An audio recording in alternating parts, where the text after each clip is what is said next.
12 people watched him run, but not a single footprint followed. Terrence Woods vanished into the Idaho dirt, leaving behind a bag of clean clothes and a pair of muddy dress shoes, wrapped carefully in plastic. He wasn't running from his life. He was planning for what came next. 12 witnesses. No evidence. One missing man.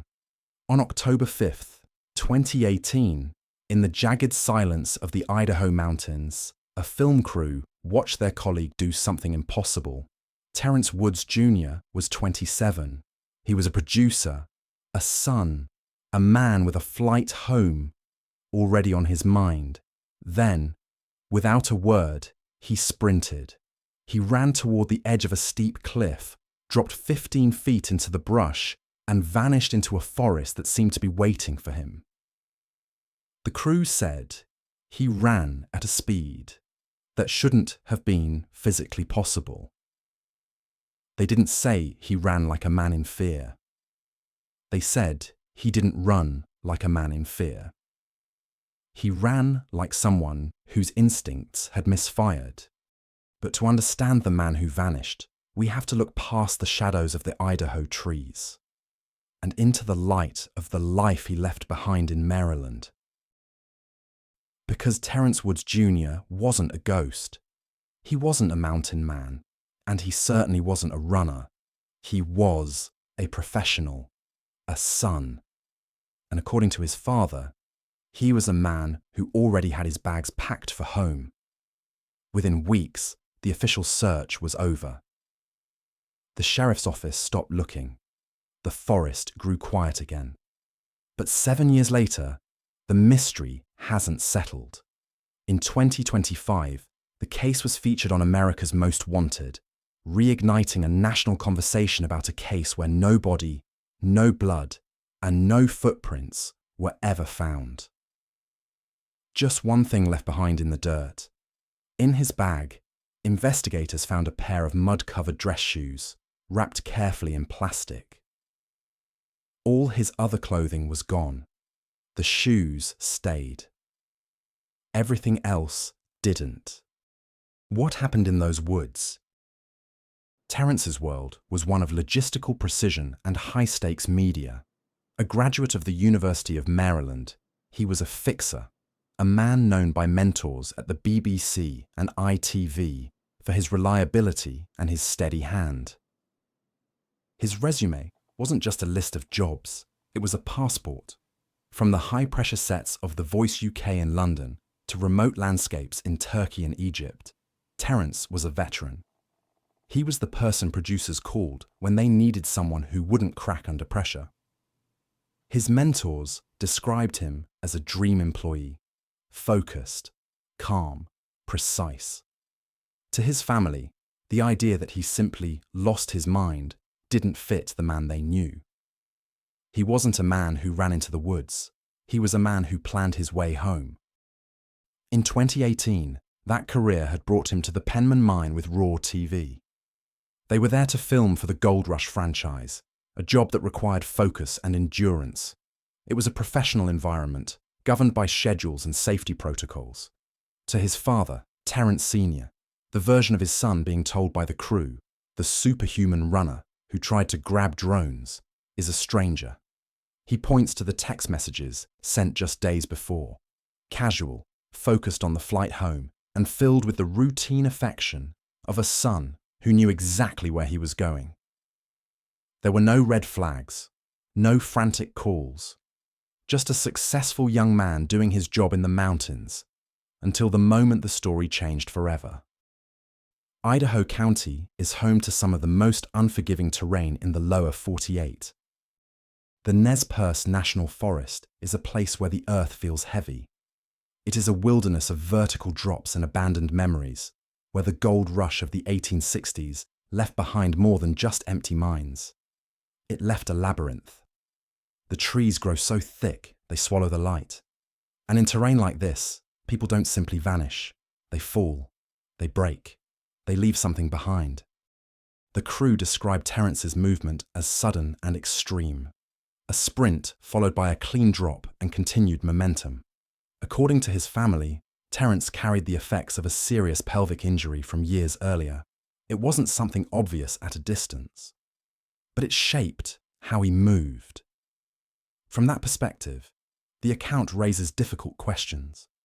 Search teams later reported no confirmed disturbance at the base of the drop, no displaced ground, no broken brush, no trackable scent. In a place where motion usually leaves a signature, the ground stayed silent. The Penman Mine isn't just in the woods. The ground around the mine is scarred with adits, horizontal entrances, and shafts that drop straight down into the dark.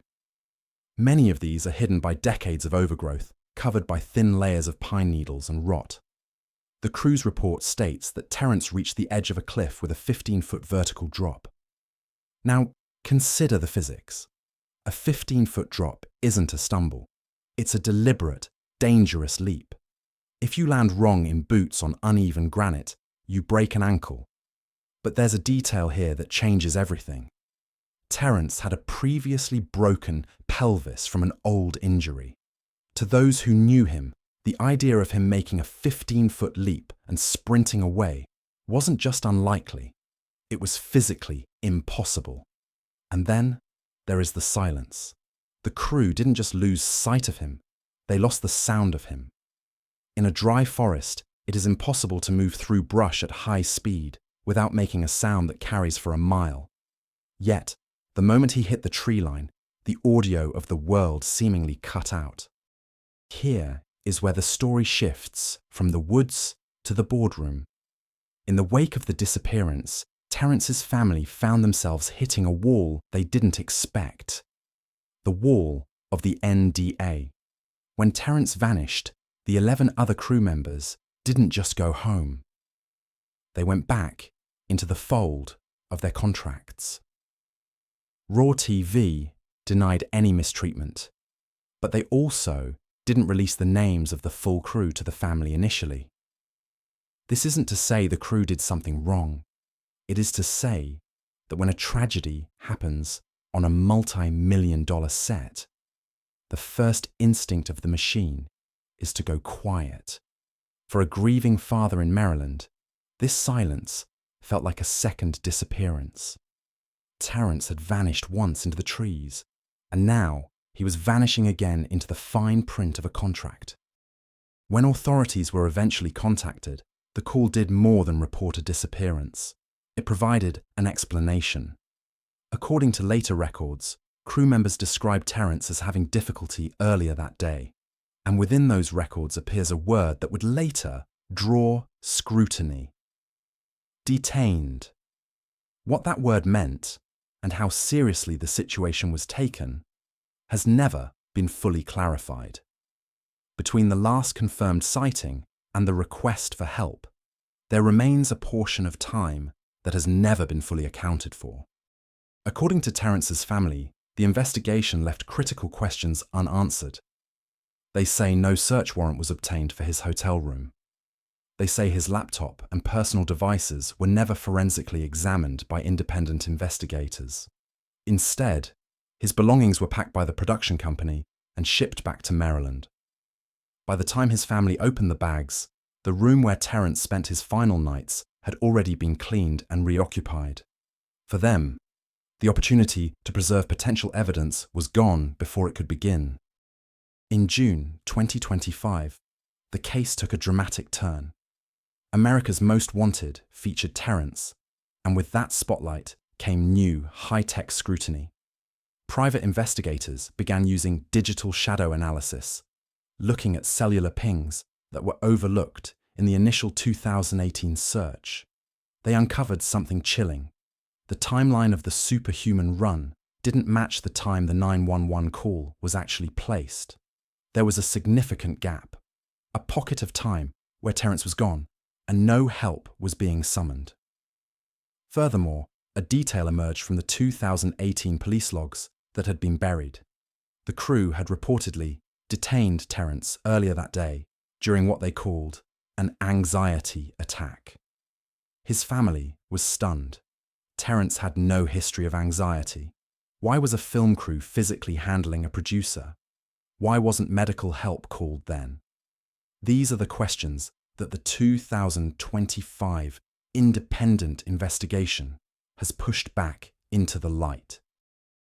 The sheriff's office eventually leaned into the narrative that Terrence had a mental breakdown.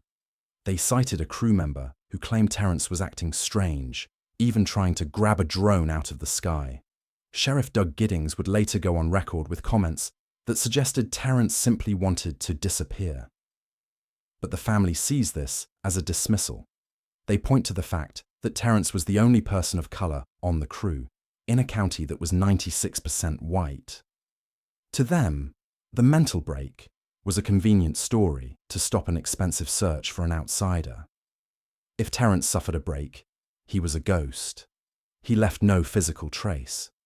But if the mental break was a story told to explain a disappearance that happened for another reason, it explains why the physical evidence, the blood, the tracks, the scent, is missing. We have to consider the alternative. Not that something was done to Terrence, but that something was omitted. In this version, the superhuman speed wasn't a description of a man. It was a description of a tragedy. If there was an accident, a fall into an unmarked mine shaft, the story of the man who ran away becomes the ultimate shield against liability. It accounts for the absence of a trail. It accounts for the shifting stories. And it explains the missing clothing. When Terrence's bag was returned to Maryland, it was missing his shirts, his pants, his socks. Every worn item of clothing was gone, except for the shoes. Years later, renewed attention brought new interpretations, not answers. Independent reviewers began asking whether Terrence's final movement was misread from the beginning, not a flight into danger, but an attempt to exit it.